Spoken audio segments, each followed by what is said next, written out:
Hello and welcome to this film, which is all about the reactions of acids with carbonates.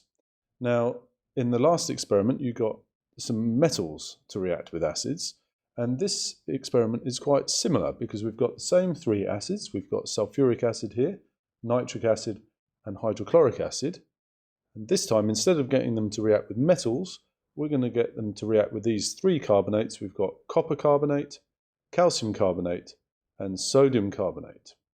And like in the metal reactions experiment, we're going to be doing these reactions in test tubes, so you're going to need some of those.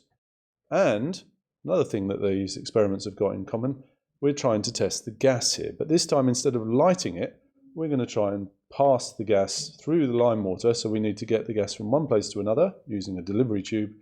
And we need some calcium hydroxide solution, which we call lime water. And we're going to try and bubble the gases through there. Okay. So how do you set it up? Well, basically it's a matter of getting the solids to mix with the acids. But if you just put some of the solids into a test tube with your spatula and then put the acid in afterwards, they're going to start reacting straight away in that test tube, and any carbon dioxide that you produce is going to escape from the test tube before you've got a chance to get your delivery tube in. Okay, so the way we're going to do this is kind of quite specific. The first thing we're going to do is we're going to get a test tube and we're going to put some lime water in it. Okay, don't need very much lime water. Okay, in fact, the more you have, the less likely you are to see the result of the test. So I'm just going to put about a milliliter in there. Okay, how do I know it's about a milliliter? Well, the pipette has some markings on it. But if you're about a finger's depth inside your test tube, you're not far off a milliliter there. Okay, so we're going to get that ready, and we're going to put our delivery tube in it straight away.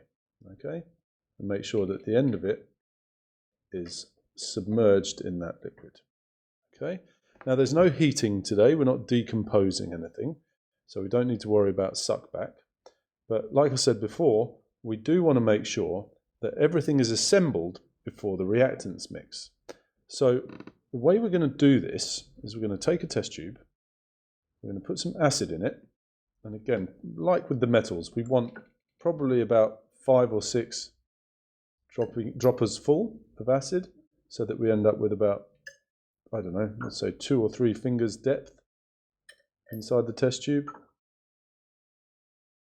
Okay, so it's just going in there, so it takes a bit of time. Now, as I've said, what we don't want to do here is to just take some of the solid with our spatula and tip it straight in. Because if we do, they're going to react straight away and we're not going to catch the gas.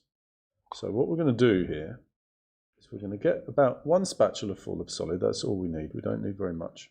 Okay, so about that. And we're going to try and put our tube on an angle. We're going to try and put that solid inside it, but we're going to try and rest it on the side of the tube. Okay? Just like that. Then, I'm going to put the lids back on so we don't contaminate anything. We're going to then put our delivery tube into the mouth of this tube, and only once everything is assembled will we then raise that, try and get the solid to go into there, and try and observe the reaction that takes place.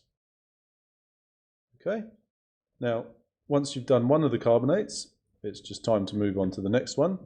So every time you do this experiment, you're going to need a fresh tube of lime water, and you're going to need to use a different acid with a different carbonate. So the aim is to have every one of our 3 acids react with every one of the 3 carbonates. And I want you to try and pay attention to what's going on inside the reaction tube, but also to what's going on in the lime water.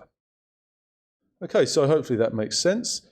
Make sure you write yourself a nice clear method in your prac book, get it signed off before you start, and if you've got anything there that you want to ask questions about, make sure you ask your teacher so that it all is clear before you get going.